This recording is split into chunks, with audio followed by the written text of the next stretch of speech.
ہمارے پیارے آقا محمد صلی اللہ علیہ وسلم کا نور مبارک کس صحابہ کرام سے ثابت ہے؟ برائے مہربانی جواب فرمائیے۔ غالباً نور کے حوالے سے کہاں سے ثابت ہے کہ سرکار کس صحابی سے ثابت ہے؟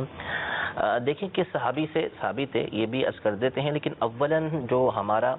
نظریہ اور عقیدہ ہے اس کو سمجھ لیں کہ نور و بشر کے حوالے سے ہم کیا عقیدہ رکھتے ہیں۔ ٹھیک ہے، وضاحت ہونی چاہیے کیونکہ یہ ضروری ہے اس حوالے سے کہ بہت سے لوگ غلط فہمی میں خود مبتلا ہیں یا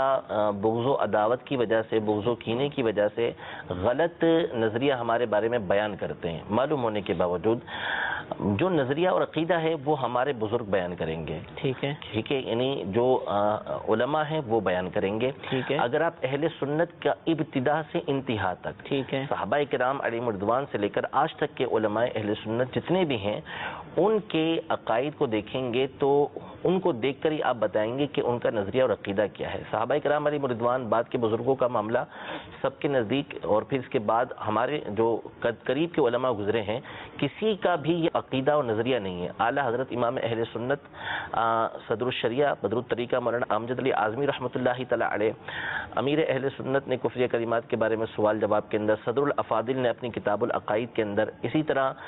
علامہ جلال الدین امجدی صاحب رحمۃ اللہ تعالی علیہ نے فتاوی فیض الرسول کے اندر، مختلف ہمارے جو قریب کے علماء ہیں انہوں نے اپنی کتاب کے اندر اس بات کی صراحت کی ہے کہ جو شخص بھی علی الاطلاق نبی کریم صلی اللہ تعالی علیہ وسلم کی بشریت یعنی آپ کے بشر ہونے کا انکار کرے گا وہ تو کافر ہے، بشر ماننا ضروری ہے کیونکہ قرآن سے ثابت ہے کہ نبی کریم صلی اللہ تعالی علیہ وسلم کی بشریت ہے، لیکن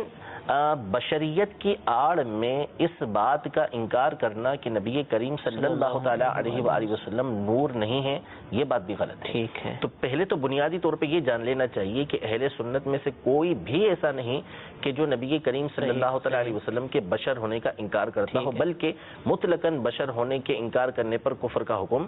بیان کیا گیا ہے۔ اس کے حوالے بھی میں نے ذکر کر دیے۔ اب رہا نبی کریم صلی اللہ تعالی علیہ وسلم کا نور ہونا، تو نور ہونے سے متعلق بات یہ ہے کہ حضور علیہ الصلوۃ والسلام کا جو نور ہونا ہے یہ تو قرآن و حدیث سے ثابت ہے۔ اولاً تو لفظ نور نبی کریم صلی اللہ علیہ وسلم پر بولنے کی بات ہے تو اس کا انکار وہی کر سکتا ہے کہ جس نے نہ قرآن پڑھا ہے نہ جس نے حدیث پڑھی۔ قرآن و حدیث جس نے پڑھا ہوگا اور تو اس کو اچھی طریقے سے معلوم ہوگا کہ نبی کریم صلی اللہ تعالی علیہ وسلم کی ذات پر کتنی جگہ پر اللہ تبارک و تعالی نے نور کا اطلاق کیا ہے۔ نور کے بارے میں قرآن پاک کی مشہور آیت مبارکہ ہے، سورۃ المائدہ میں اللہ تبارک و تعالی ارشاد فرماتا ہے قد جاءکم من اللہ نور و کتاب مبین، تحقیق تمہارے پاس اللہ کی طرف سے ایک نور آیا اور روشن کتاب آئی۔ اس نور کی تفسیر سیدنا عبداللہ بن عباس رضی اللہ تعالی عنہما سے کئی کتابوں کے اندر، جلالین کے اندر اور مختلف تفاسیر کے اندر یہ ذکر کی گئی ہے کہ ہوا محمد صلی اللہ تعالی علیہ وسلم، کہ نور سے مراد نبی کریم صلی اللہ تعالی علیہ وسلم کی ذات گرامی۔ اللہ تبارک و تعالی نے نبی کریم صلی اللہ تعالی علیہ وسلم کو نور ذکر فرمایا۔ اس کے علاوہ آپ تفسیر کی جو کتاب اٹھانا جائے، تفسیر کبیر اٹھائیے، تفسیر روح المانی اٹھائیے، تفسیر ابن کثیر اٹھائیے، تفسیر طبری اٹھائیے، پرانی جتنی تفسیریں ہیں آپ اٹھاتے آئیں گے تو تمام کے اندر آپ کو یہ ملے گا کہ ہوا محمد صلی اللہ علیہ وسلم، ہوا نبی صلی اللہ تعالی علیہ وسلم، کہ نور سے مراد یہاں پر صحیح قول کے مطابق نبی کریم صلی اللہ تعالی علیہ وسلم کی ذات گرامی ہے۔ تو نور کا اطلاق نبی کریم صلی اللہ تعالی علیہ وسلم کی ذات پہ کرنے میں تو کوئی اختلاف ہو ہی نہیں سکتا، ٹھیک ہے۔ اب رہا نور، کہ نور کی دو قسمیں ہیں، ایک ہے نور حسی اور دوسرا ہے نور مانوی۔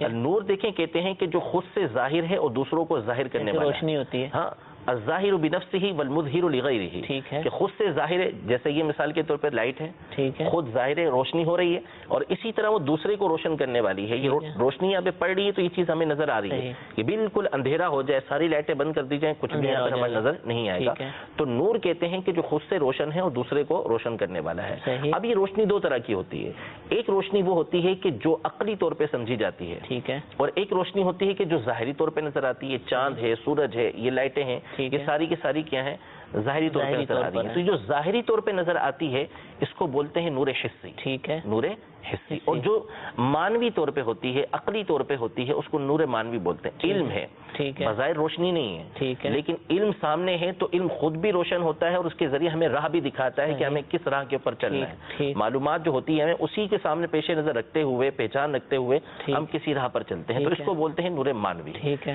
نبی کریم صلی اللہ تعالیٰ علیہ وسلم کا نور ہونا تو یہ تو کئی کتابوں سے, حدیثوں سے ثابت ہے. سیدنا انس بن مالک رضی اللہ تعالیٰ عنہ کی حدیث مبارکہ امام ترمذی کبیر رحمت اللہ تعالیٰ علیہ ان کی کتاب نوادر الاصول کے نام سے, اس میں حضرت انس رضی اللہ تعالیٰ عنہ کا قول ذکر کرتے ہیں کہ کان النبی صلی اللہ علیہ وسلم نوراً, کہ نبی کریم صلی اللہ علیہ وسلم نور تھے. جب مدینہ تشریف لے کر آئے تو سارے کے سارے مدینے کو روشن کر کے رکھ دیا. اس پر اور احادیث طیبہ بھی موجود ہیں. ایک اور حدیث مبارکہ سیدنا ابو ہریرہ رضی اللہ تعالیٰ عنہ سے مروی ہے, جسے علامہ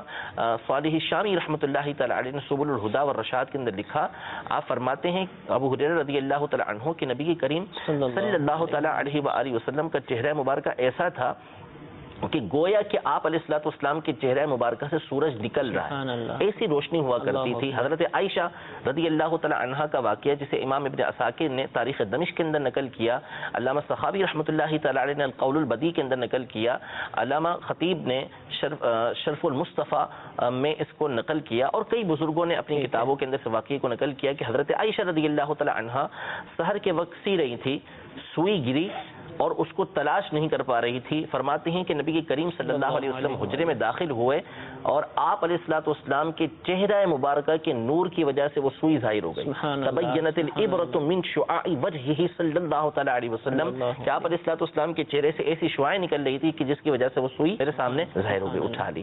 تو نور حسی اور نور مانوی دونوں کی دونوں نبی کریم صلی اللہ تعالی علیہ وسلم کے اندر موجود تھی کہ آپ علیہ الصلوۃ والسلام کو اللہ تبارک و تعالی نے ایسا جسم مبارک عطا فرمایا تھا کہ آپ علیہ الصلوۃ والسلام گفتگو فرماتے ہیں. ابن عباس رضی اللہ تعالی عنہما فرماتے ہیں کہ دانت مبارک کے